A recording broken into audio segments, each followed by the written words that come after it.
Welcome to the deep dive. We heard you wanted to get a really solid grasp on some foundational ideas, the kind that help you feel truly informed, but without getting overwhelmed. Yeah, exactly. So today, that's what we're doing. We're diving deep into Stephen Covey's The 7 Habits of Highly Effective People. A classic. Definitely.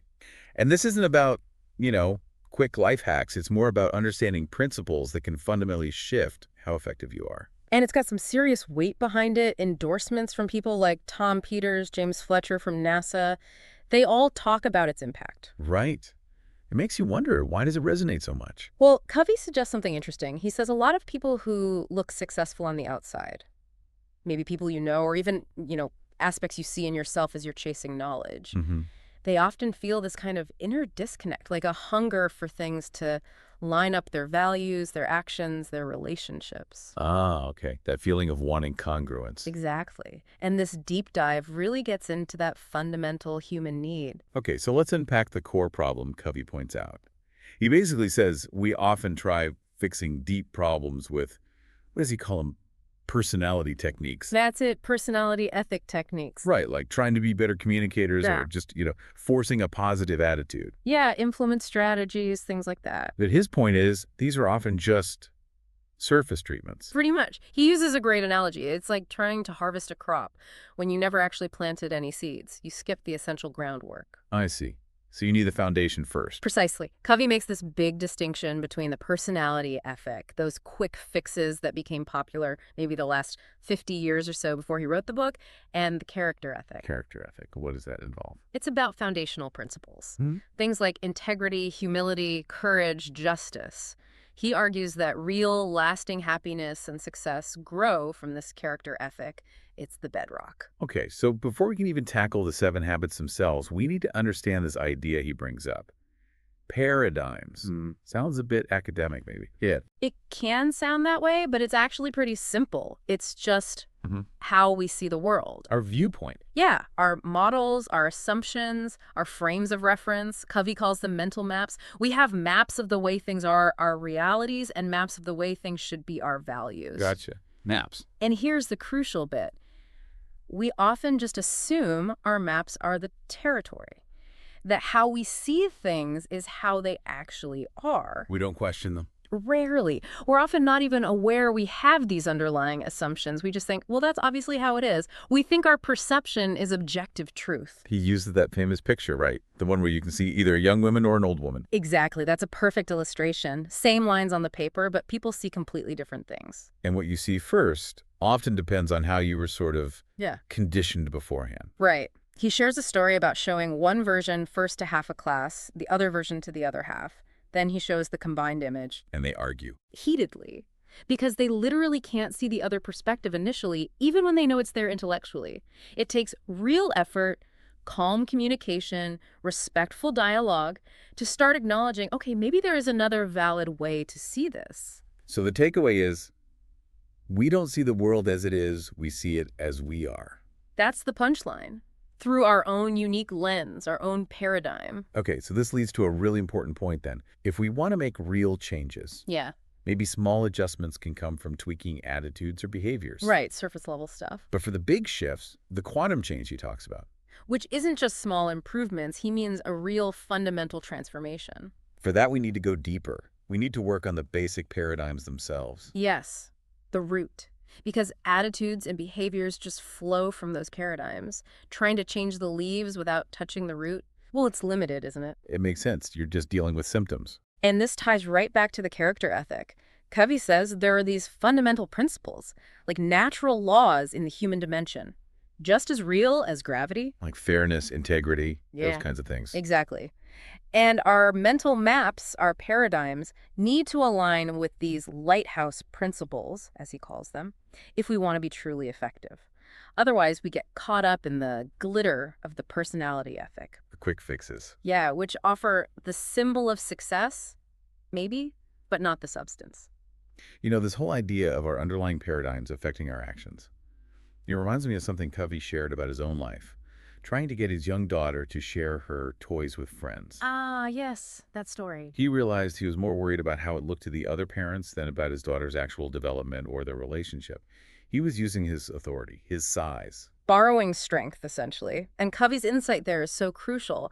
Borrowing strength builds weakness. Weakness in the child. Yes, it makes them dependent, it undermines their own sense of responsibility and self-discipline, and it damages the relationship. You get compliance, maybe, but not commitment, not genuine cooperation. So what did he learn? That real strength comes from within the child, fostered by patience, understanding, recognizing there's a time to teach and, frankly, a time not to teach, especially when emotions are running high. That really highlights the difference he talks about between outside-in and inside-out thinking. Absolutely. The outside-in approach is all about trying to fix things by changing the external circumstances or changing other people, if only they would. Yeah, we all do that sometimes. But Covey argues sustainable change, real happiness comes from the inside out, starting with ourselves, our own character, our own paradigms. And if you're stuck in that outside-in mindset, You often end up feeling like a victim, right? Blaming everything and everyone else for your problems. It's a reactive way of living. whereas inside-out is about taking responsibility first. Yes, it empowers you. You start with what you can control. Yeah. Yourself. Okay, so how do we actually do this? Yeah. How do we make these inside-out changes, shift these paradigms? Well, that's where the concept of habits comes in. Covey breaks down habit formation into 3 parts. You need the knowledge. What to do and why? Right. Then you need the skill. The how-to, Exactly. And finally, you need the desire. the motivation, the want to. Yep. Knowledge, skill, and desire. Work on all 3. And you can break old patterns, those ineffective paradigms, and start moving towards greater effectiveness. He calls it an upward spiral. An upward spiral. I Yeah. like that. And this journey, he says it follows a kind of maturity path. The maturity continuum, yes. We start out dependent, relying on others, needing direction. Think of infancy. Sure. Then, ideally, we grow into independence, self-reliant, making our own choices, directed from within. That's a major goal for many people. And it's a good goal. Absolutely. But Covey argues it's not the ultimate stage, because reality is interdependent. Meaning we need each other. We rely on each other. We can achieve much more together than alone. So the highest level is interdependence, collaboration, teamwork, mutual reliance. But here's the catch he points out, right? Mm-hmm. You can't jump straight to interdependence. Exactly. Interdependence is a choice that only independent people can make. If you're still dependent, you don't have the foundation, the character strength to build truly healthy cooperative relationships. You need that inner security first. That makes sense. Mhm. You need to be solid yourself before you can truly partner with others. Which brings us to another really vital principle Covey introduces, the PPC balance. PPC, production and production capability. You got it. Think of Aesop's fable, The Goose and the Golden Egg. P is production, the golden eggs, the results you want. Okay. PC is production capability, the goose itself, the asset or the ability that produces those results. And the balance part. Effectiveness requires balancing both. Yeah. If you only focus on getting the eggs and you neglect the goose, PC, what happens? Eventually. No more goose, no more eggs. Bingo. This applies everywhere. Financially, if you only spend, AP, and never invest in your ability to earn, PC. Yeah. Physically, if you push your body constantly without rest or nutrition. And in relationships too, right? That's a big one. Huge. Imagine a marriage where you're only focused on getting what you want, the golden eggs, but you neglect the relationship itself, the kindness, the trust, the understanding. The goose, The connection weakens over time. it starves. Or think about getting your kid to clean their room. If your only focus is the clean room, P, you might yell or nag. Which damages the relationship, the PC. Exactly. But a balanced approach focuses on building their sense of responsibility, PC, maybe working alongside them, making it a shared effort. Then you get a kid who wants to keep their space tidy, and you have a stronger connection. That's a long-term asset. So how do we start putting all this into practice? It feels like a big shift. It is. But Covey offers a really encouraging idea here. He says change starts from within. We each hold a gate of change for ourselves, and it can only be opened from the inside. You can't force someone else to change. Nope. No matter how much you want to or how right you think you are, you can't pry their gate open. But the hopeful part is, if you choose to open your gate. Yes. If you genuinely open yourself to understanding and living these principles, Covey assures us that really positive changes will happen. He calls the growth process evolutionary step by step, but the results can be revolutionary. Just grasping that PPC balance principle, he suggests, could dramatically improve things for individuals and even whole organizations. And interestingly, he also says that as you focus inward, you actually become better with others. How does that work? It sounds paradoxical maybe, but as you become less dependent on what others think of you for your emotional stability, You're not looking for their approval constantly. right, you become more free to actually listen to them, to understand their perspective, to care about their well-being, including how they experience the relationship with you. You connect with your own deeper values, which paradoxically makes you more available for genuine connection with others. So focusing inward helps outward relationships. Especially as you move into the later habits, which are about public victory success with other people. You'll find you have more desire and more internal resources to build strong, creative relationships. Okay, this feels like the perfect point to transition into the first habit itself. Habit 1, be proactive.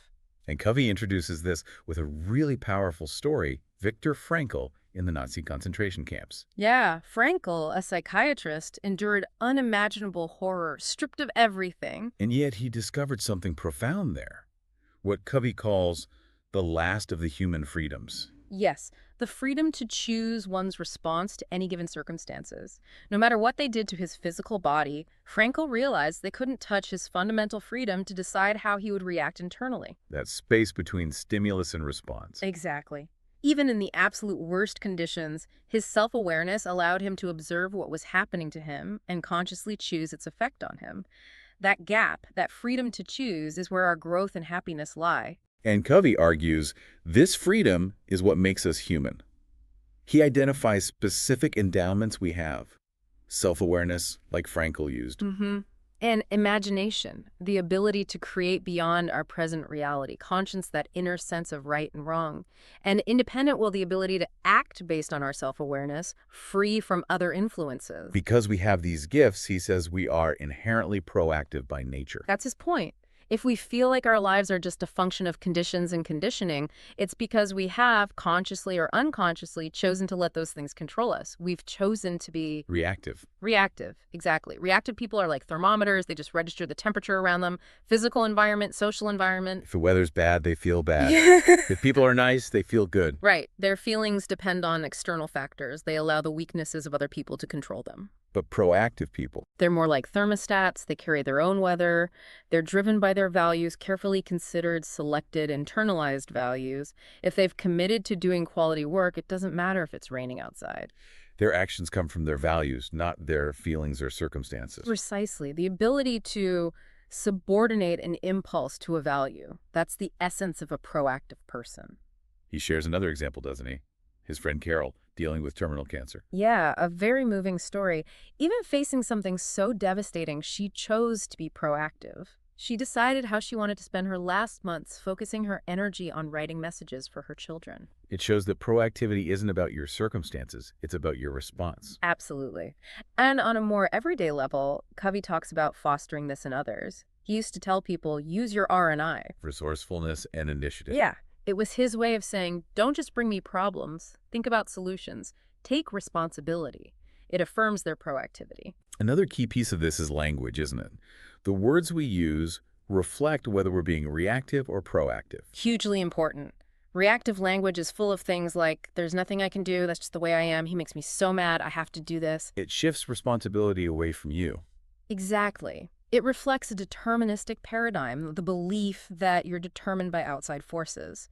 And the danger is, this language becomes a self-fulfilling prophecy. How so? Well, if you constantly say and think, I can't, you reinforce that belief. You start looking for evidence to support it. You feel victimized, controlled. Whereas proactive language Takes ownership. Let's look at our options. I can choose a different approach. I control my own feelings. I choose to do this. I will. It's the language of responsibility. This leads directly to that visual model he uses, the two circles. Ah, yes, the circle of concern and the circle of influence. Explain those. Your circle of concern includes everything you care about: your health, your family, work problems, the national debt, world peace, all sorts of things. Some things we can affect, some we can't. Right. Now, within that large circle is a smaller one. your circle of influence. This contains the things you can actually do something about. Okay. Reactive people tend to focus their energy on the circle of concern. They worry about things they can't control, blaming external factors, complaining, and what happens to their circle of influence when they do that. Shrinks. Because they're not taking any positive action. Exactly. Their negativity actually reduces their ability to impact things. But proactive people, They focus on the circle of influence. yes, they work on the things they can change, their own habits, their skills, their attitude, how they treat others. And by doing that, Their circle of influence starts to expand. it grows. Positive energy enlarges the circle of influence. Covey breaks down problems into 3 types. Direct control problems involving our own behavior. Indirect control problems involving other people's behavior. And no control problems we can do nothing about, like our past or certain situational realities. And the proactive approach works on all 3. But always within the circle of influence. Direct control problems. We solve them by changing our habits. Indirect control. We work on our methods of influence, persuasion, empathy, leading by example. No control. We genuinely accept them, learn to live with them peacefully. We change our attitude towards them. It's about taking responsibility for our response, Yeah. even to things we can't change. Precisely. And Covey tells that story about the executive with the dictatorial style. One person in the group decided to be proactive. Instead of complaining, he worked within his small circle of influence. He anticipated the boss's needs, provided thorough analysis, offered solutions, not just problems. Over time, what happened? His influence grew. The boss started relying on him. Exactly. His circle of influence expanded because he focused his energy there. It's a powerful illustration. Focusing on others' weaknesses shrinks our influence. Focusing productively on our own expands it. What about mistakes? We all make them. Mistakes are in the past, so they're in our circle of concern now. We can't undo them. So the proactive approach. Acknowledge it instantly, correct it if possible, and learn from it. Don't dwell on it. Don't justify it. Turn failure into success by learning the lesson and moving forward. And finally, he really hammers home the importance of making and keeping commitments. Yes. Starting small even. Making a promise to yourself and keeping it. Then maybe a promise to someone else and keeping it. This builds integrity, self-awareness, willpower. It's fundamental to developing all the habits. He even suggests a practical exercise, the 30-day test. Right. For 30 days, focus only on your circle of influence. Make small commitments and keep them. Be a light, not a judge. Be a model, not a critic. Work on you, see what happens. It's about building that proactive muscle day by day. Exactly. Okay, that lays a strong foundation. Let's move to the second habit. Begin with the end in mind. Habit 2. This one is all about mental creation. What does he mean by that? Covey says that all things are created twice. There's a first creation, which is mental or intellectual, and then a second creation, which is physical. Like building a house. You need a blueprint first. Perfect example. We design it, plan it, think it through in detail. That's the first creation. Then you gather materials and build it the second creation. Businesses need business plans, speeches need outlines, vacations need itineraries. We do this all the time without thinking about it. But what about our lives? That's the key question. Are we consciously designing our own lives? Or are we letting circumstances, other people, or old habits write the script for us? Habit 2 says we should be the first creator. This is where he brings in the difference between leadership and management. Yes. Leadership is the first creation. Management is the second. Leadership asks, what are the things I want to accomplish? Management asks, how can I best accomplish certain things? He uses that jungle analogy. Right. The managers are down below, sharpening machetes, writing policy manuals, setting up schedules, efficient work. Do things right. But the leader is the one who climbs the tallest tree, surveys the whole situation, and yells. Wrong jungle. Exactly. No matter how efficient your management, if you're in the wrong jungle, it doesn't matter. Leadership is about making sure the ladder is leaning against the right wall. And Covey thinks we often get caught up in managing without enough leadership in our own lives.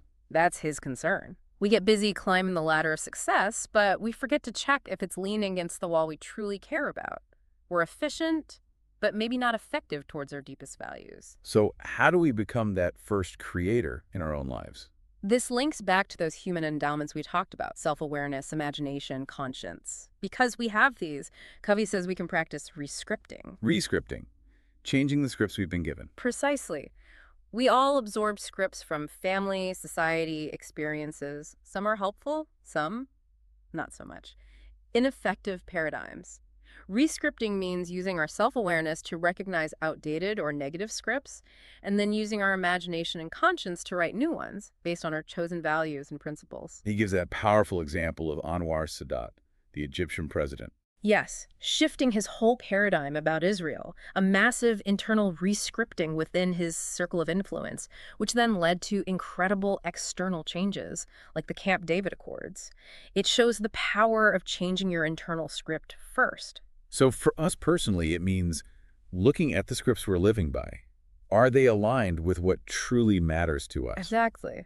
Connecting with our deepest values, using our imagination to see possibilities beyond our past conditioning, choosing to live out of our potential, not just our memory. Which leads very naturally to the idea of creating a personal mission statement. The practical application of beginning with the end in mind is like a personal constitution. A written declaration of what you stand for, your core values. Yes, it defines what's truly important to you, providing a stable frame of reference to guide your decisions, big and small. It gives you that long-term vision. And he has that very evocative exercise to help create one, imagining your own funeral. Right. Who would be there? What would you want different people, family, friends, colleagues, community members to say about you? What kind of person were you? What contributions did you make? What difference did you make? It really forces you to think about your deepest values and desired legacy, the end you want. It clarifies what really matters. Yeah. And that clarifies the first creation, the mental blueprint for your life. Again, all things are created twice. Have that clear vision first. He then goes into different things people might center their lives on. Yeah, the various centers. People might be spouse-centered, family-centered, money-centered, work-centered, possession-centered, even pleasure-centered, friend-centered, or enemy-centered. Some center on their church or simply on themselves. And each center affects everything, right? Yeah. Your security, guidance, wisdom, power. Absolutely. And while some seem positive, like being family-centered, Covey points out that every alternative center has limitations. Being overly spouse-centered can make you too dependent.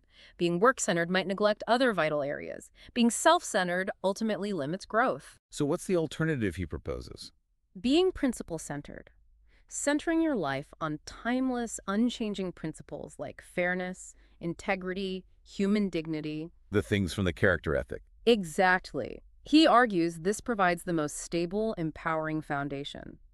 Your security comes from knowing these principles don't change. Your guidance comes from a conscience informed by them. Your wisdom comes from seeing life through this balanced perspective. Your power comes from being self-aware and proactive, aligned with these laws. It puts all the other potential centers into perspective as important parts of life, but not the center itself. Right. A principle-centered person might still deeply value their family or work, but those things don't define their core identity or dictate every decision in an unbalanced way. He gives that example, doesn't he? Choosing between going to a concert your wife really wants to attend and an urgent last-minute request from your boss. Yes. Someone centered solely on their spouse might always ditch work. Someone solely work-centered might always disappoint their spouse. Someone principle-centered tries to find a balanced solution. Considers the long-term relationship, the professional responsibility, maybe looks for creative options. Exactly. They weigh the decision against their core values and the long-term implications for P and PC in both areas. This idea connects to finding meaning, too. He says meaning isn't something you just stumble upon. No, it comes from within, from exercising our proactive choices, from answering life's questions through how we live, through taking responsibility. And he also mentions tapping into both sides of our brain. Right. Our culture often emphasizes the left brain logical, analytical, verbal. But the right brain intuitive, creative, visual is crucial for this first creation work, for envisioning possibilities. We need to consciously engage both. How can we do that practically? What techniques help with beginning with the end in mind? Well, the funeral visualization is one, creating those affirmations he talks about. The personal, positive, present tense, visual, emotional statements. Yes. Writing them down, reviewing them regularly to embed that desired future state into your subconscious. Visualization in general is key mentally rehearsing challenging situations or desired outcomes. Peak performers do this all the time.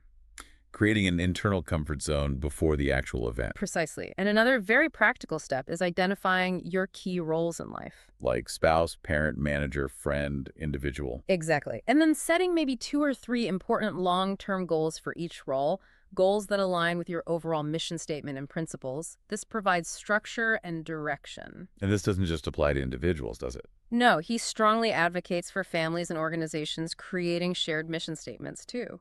It builds unity, clarifies purpose, provides a standard for decisions, and the process of creating it together is often as valuable as the final document itself. He shared that example of a hotel where the mission statement was so deeply ingrained. Yes, it affected everything from hiring to training to how staff interacted with guests.